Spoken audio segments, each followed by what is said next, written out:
Big pass நேயர்களுக்கு வணக்கம்.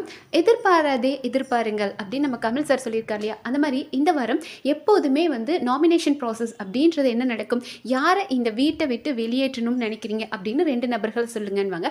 ஆனால் இந்த தடவை யாரை நீங்கள் சேவ் பண்ணணும்னு ஆசைப்படுறீங்க அப்படின்ற மாதிரி கேள்வி கேட்டிருக்காங்க. பட் இதை வந்து ரொம்ப சஸ்பென்ஸாக பண்ணாங்க. இந்த வாரம் கொஞ்சம் வித்தியாசமாக நடக்கும். ஒவ்வொருத்தராக கன்ஃபெஷன் ரூம் வாங்க அப்படின்னு சொல்லி ஃபர்ஸ்ட் வினோத்தை கூப்பிட்டுருந்தாங்க.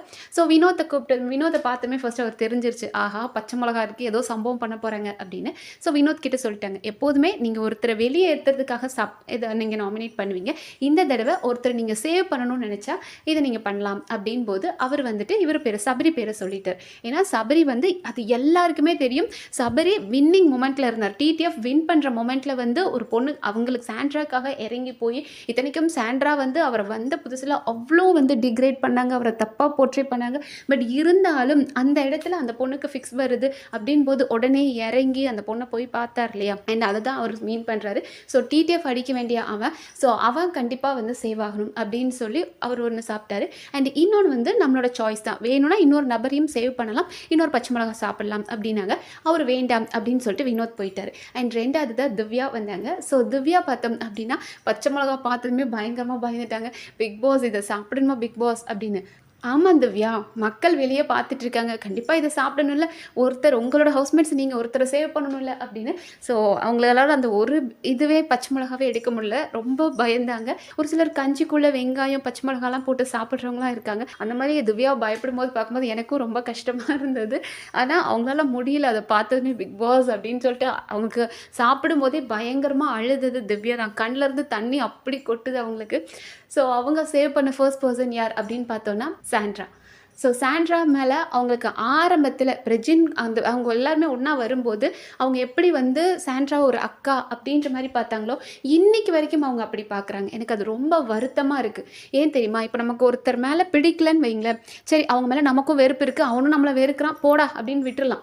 ஆனால் நீங்கள் ஒருத்தர் மேலே ரொம்ப அன்பு காமிச்சு அந்த அதர் பர்சன் வந்து உங்கள் மேலே இவ்வளோ வெறுப்பை காமிச்சிருக்கார் அப்படின்னு தெரியும் போது அந்த வலி ரொம்ப கஷ்டமாக இருக்கும். ஏன்னா சாண்ட்ரா ஒரு சாதாரண விஷயத்த சொல்லலை, திவ்யாவையும் பிரஜினையும் சேர்த்து வச்சு பேசுறது, திவ்யா வந்து வெறுப்பேற்றணும், சாண்ட்ராவை வெறுப்பேற்றணும் அப்படின்றதுக்காகவே அன்றைக்கி நைட்டு உட்காந்து சிரிச்சு பேசினாங்க, அவளால் தான் எல்லாம் நடந்துச்சு அப்படின்ற மாதிரி எவ்வளோ விஷயங்கள் ரொம்ப மோசமாக பேசியிருந்தாங்க. இதெல்லாம் வெளியே போய் பார்த்தா திவ்யா ரொம்ப ஹர்ட் ஆவாங்க. ஏன்னா அவங்க இப்போவும் சொல்கிறாங்க, நான் சாண்ட்ராவை சேவ் பண்ணணும் அப்படின்னு நினைக்கிறேன், ஏன்னா எங்களுக்குள்ள ஒரு நல்ல பாண்ட் இருக்குது, அந்த ஒரு சிஸ்டர் ஃபீல் எனக்கு அவங்க மேலே இருக்குது, அவங்க கடைசி வரைக்கும் வரணும் அப்படின்னு ஆசைப்படுறாங்க.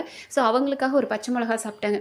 அவங்களுக்கு திவ்யாவுக்கு அது புரியவே இல்லை பாருங்களேன். இனிஷியலாக அவன் நம்ம கூட இருந்தா, இடையில நம்மக்கிட்ட ஏன் கத்துனா அப்படின்றத இன்னைக்கு வரைக்கும் அவங்க அதை கேட்டு கிளியர் பண்ணிக்கல. சரி அவளுக்கு வேறு ஏதோ ஒரு ப்ராப்ளம் இருக்குது, அவங்க அப்பாவோட டெத் ஆனிவர்சரி ஏதோ சொன்னா அப்படின்றத நம்பிட்டு இப்போவும் சரி அந்த அக்கா அப்படின்ற பாண்டில் தான் யோசிக்கிறாங்க. அதனால தான் வந்து சாண்ட்ரா கூட அந்த ஒரு பேட்சப் ஆனது அவங்க அவ்வளோ சந்தோஷப்பட்டாங்க. அண்ட் இப்போவும் சாண்ட்ரா வந்து சாண்ட்ரா பயங்கரமான ஓவர் ஆக்டிங் தான், அது இல்லைன்னு சொல்ல மாட்டேன். ஆனால் திவ்யாவுக்கு அது புரியாமல் இருக்கே. எனக்கு ரொம்ப வருத்தமே என்ன அப்படின்னா, திவ்யா அவங்கள ஒரு அக்கா மாதிரி பார்க்குறாங்க. ஆனால் சாண்ட்ரா அவங்கள எந்த இடத்துலையுமே ஒரு மனுஷியாக கூட பார்க்கல. உங்களை வந்து தேவையில்லாமல் உங்கள் மேலே அவ்வளோ தப்பாக பேசியிருக்காங்க. உங்களையும் பிரஜினையும் சேர்த்து வச்சு, பிரஜின் அவங்க ஹஸ்பண்ட், அவங்க நாளைக்கு அடிச்சுக்குவாங்க சேர்ந்துக்குவாங்க, அது உங்களை போய் தப்பாக பேசினது அப்படின்றதெல்லாம் எனக்கு பர்சனலி ரொம்ப வருத்தம். ஸோ இப்படிப்பட்ட ஒரு நபரை நீங்கள் வந்து அக்கான்னு நினைக்காதீங்க திவ்யா, ப்ளீஸ் வெளியே வந்து பார்த்து புரிஞ்சு தயவு செஞ்சு விலகிருங்க அப்படின்னு தான் நான் சொல்லுவேன். ஓகே, அடுத்ததாக வந்துட்டு இன்னொரு இது சாய்ஸ் தான், நீங்கள் சாப்பிட்னா சாப்பிடலாம், இல்லைனா வேண்டாம், இன்னொரு நபர் சேவ் பண்ணலாம் அப்படின்னு. ஆல்ரெடி முதல் பச்சை மிளகா சாப்பிட்டே திவ்யா அப்படி அழுந்தாங்க.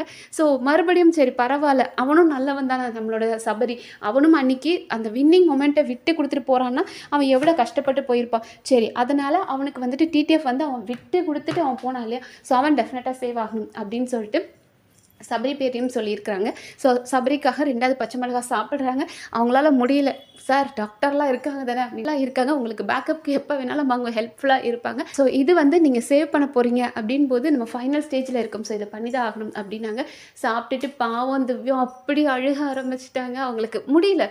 லைக் அதெல்லாம் ஒரு பச்சை மிளகா சாப்பிட்றதும் நல்ல பெரிய பச்சை மிளகாவாக இருந்தது. அட்லீஸ்ட் இந்த தண்ணி வச்சது போல் கொஞ்சம் சர்க்கரையாவது வச்சுருந்தா கூட எல்லாரும் அந்த பச்சை மிளகா சாப்பிட்டுட்டு மேனேஜ் பண்ணுறதுக்கு இது சர்க்கரையை சாப்பிட்ருப்பாங்க. பட் அதுவும் இல்லை. பட் அவங்களும் வெளியே வந்துட்டாங்க. அண்ட் இன்னொன்று என்ன அப்படின்னா, அவர் சொல்லி அனுப்புனார், யாரும் வெளியே போய் என்ன நடந்துச்சுன்னு சொல்லாதீங்க.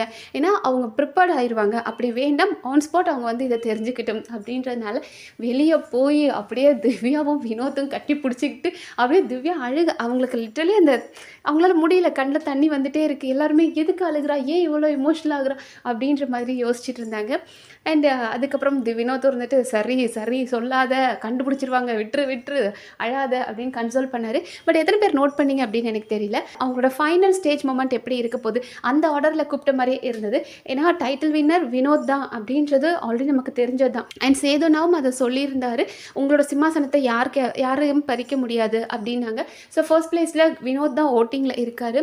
அண்ட் செகண்ட் பிளேஸில் திவ்யா இருக்காங்க. ஸோ டைட்டில் வின்னர் வினோத்தை ஃபர்ஸ்ட் கூப்பிட்ட மாதிரியும் ரன்னர் திவ்யாவை செகண்ட் கூப்பிட்ட மாதிரி இருந்தது. அண்ட் அடுத்த தேர்ட் பிளேஸ்க்கு சபரி வருவார் அப்படின்னு நினைக்கிறேன். ஏன்னா அடுத்ததாக சபரி தான் கூப்பிட்டாங்க.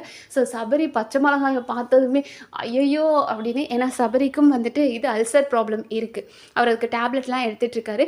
பட் அவரும் 2 பேரை சேவ் பண்ணார். ஒன்று சாண்ட்ரா, ஏன்னா சாண்ட்ராக்கு அன்றைக்கி நடந்த அநியாயம், அவங்க ரொம்ப கஷ்டப்பட்டு இருந்தாங்க.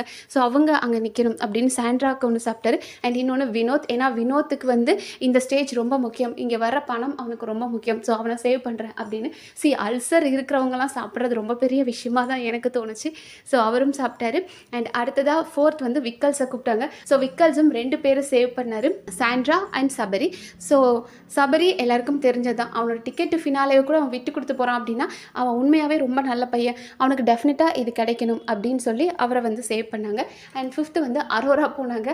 Arora is always a cheating girl இல்லையா? ஸோ பச்சை மிளகாவை சாப்பிட சொன்னால் ஒரு பாதி மிளகாவை எடுத்து வச்சுக்கிட்டு பிக் பாஸ் அப்படின்னு, அந்த பச்சை மிளகாவை கேமராவில் காட்டுங்க அப்படின்னு பார்த்தா அது பாதி மிளகா தான் இருக்குது, வைங்க வச்சுட்டு வேறு நல்ல பெரிய பச்சை மிளகாவை எடுத்து சாப்பிடுங்க அப்படின்னாங்க. ஸோ அவங்க ஃபர்ஸ்ட்டு சேவ் பண்ணது சாண்ட்ரா. அண்ட் அவங்க காலையிலேருந்தே சொல்லிட்டு இருந்தாங்க, மேபி நான் டிக்கெட் ஃபினாலே வாங்கியும் எவிக்ட் ஆனேன் அப்படின்னா அதை நான் வேறு யாருக்காச்சும் கொடுக்கணும் அப்படின்னா நான் இவங்களுக்கு சாண்ட்ராக்கு தான் கொடுப்பேன். ஏன்னா சபரி இறங்குனது அவனோட விருப்பத்தோடு அவன் இறங்கினான். ஆனால் சாண்ட்ரா அப்படி கிடையாது.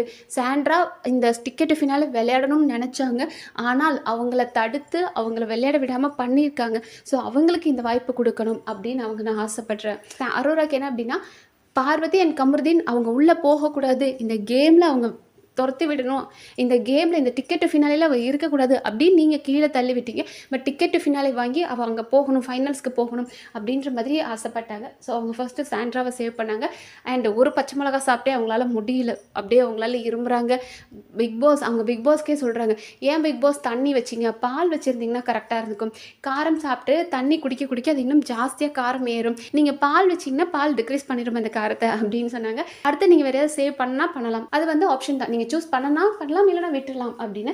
பட் இருந்தாலும் பரவாயில்ல, சபரியால் தான் எனக்கு இந்த டிக்கெட்டு ஃபினாலே கிடச்சிது, ஸோ அவனுக்காக நான் சாப்பிட்றேன் அப்படின்னு சொல்லி கஷ்டப்பட்டு அவங்க இன்னொன்றும் சாப்பிட்டுட்டாங்க. அடுத்ததாக ஃபைனலாக சாண்ட்ரா போனாங்க. ஸோ சாண்ட்ராவும் சரி பச்சை மிளகா பார்த்துமே பிக் பாஸ் எனக்கு அசிடிட்டி பிரச்சனை இருக்குது பிக் பாஸ்னு எங்களுக்கு எல்லாம் தெரியும், ஆனால் ஃபைனல் வீக் வந்துட்டோம், சேவ் பண்ணுறோம் இல்லையா, அப்போ இதை நீங்கள் தியாகத்தை பண்ணி தான் ஆகணும் அப்படின் போது சரி ஓகேன்னு சொல்லி அவங்களும் 2 பேரை சேவ் பண்ணாங்க. ஒன்று சபரி, இன்னொன்று வினோத். எஸ், சபரி நம்ம எல்லாருக்கும் தெரிஞ்சதான், அவங்களுக்காக வந்து நின்னார் இல்லையா, ஸோ எங்கள் அண்ணா மாதிரி எனக்கு தோணுச்சு அந்த நேரத்தில், எனக்காக அவன் இறங்கி வந்தது. ஸோ அவரும் சரி வினோத்தும் இறங்கி வந்தார் இல்லையா, அதனால் அவங்க 2 பேருக்காக நான் சாப்பிட்றேன் அப்படின்னு சொல்லிட்டு சாப்பிட்டுட்டாங்க. எல்லாரும் உசுரை கொடுத்து சரி நம்ம தியாகம் பண்ணுறோம், மக்களும் நம்மளை பார்த்து சரி பெரிய தியாகிகள் அப்படின்னு நினைப்பாங்க, அதுக்காக நம்ம 2 மிளகா கூட சாப்பிடுவோம்னு சொல்லி சபரி சாண்ட்ரான்னு எல்லாரும் சாப்பிட்டு முடிச்சதுக்கப்புறம் இந்த சேவிங் ஆர்டர் என்னன்னு பார்த்தீங்கன்னா, அரோரா சேவ் ஆகிட்டாங்க, டிக்கெட்டு ஃபினாலே வாங்கி சேவ் ஆகிட்டாங்க. ஆனால் அடுத்தது வேறு யாரையுமே சேவ் பண்ணலை, ஏன்னா இது 14வது வாரம், அதனால் யாரும் சேவ் கிடையாது, மற்றவங்க எல்லாரும் நாமினேஷனில் இருக்கீங்களா அப்படின்ட்டாங்க. அண்ட் காலையில் இதுக்குள்ளே ஒரு ரூமர் வேறு வந்துச்சு, சபரியை சேவ் பண்ணிட்டாங்க, மக்களே நீங்கள் ஆசைப்பட்ட மாதிரி சபரி சேவ் ஆகிட்டார் அப்படின்னு. கடைசியாக பார்த்தா யாரும் சேவ் கிடையாது, சும்மா உளுலா கட்டிக்கு சொன்னேன், போங்க போய் உங்களை சேவ் பண்ணிக்கோங்க அப்படின்னு பிக் பாஸ் அடித்து விரட்டி விட்டுட்டாரு. பட் எனிவேஸ் பார்க்குறக்கு நல்லா இன்ட்ரெஸ்டிங்காக இருந்தது, ரொம்ப பாவமாக இருந்தது. ஒரு சிலர்லாம் பார்க்கும்போது ஐயோ, ஒருத்தர் அல்சர் பேஷண்ட்டு, ஒருத்தர் அசிடிட்டி பேஷண்ட்டு, அண்ட் ஒருத்தங்க நம்பிக்கை துரோகம் பண்ணோன்னு தெரியாமலாம் சாப்பிட்டுட்டு உட்காந்துருக்காங்களே அப்படின்ற மாதிரி. அண்ட் நீங்கள் அதை பற்றி என்ன நினைக்கிறீங்கன்றதை கமெண்ட் செக்ஷனில் சொல்லுங்கள். நன்றி.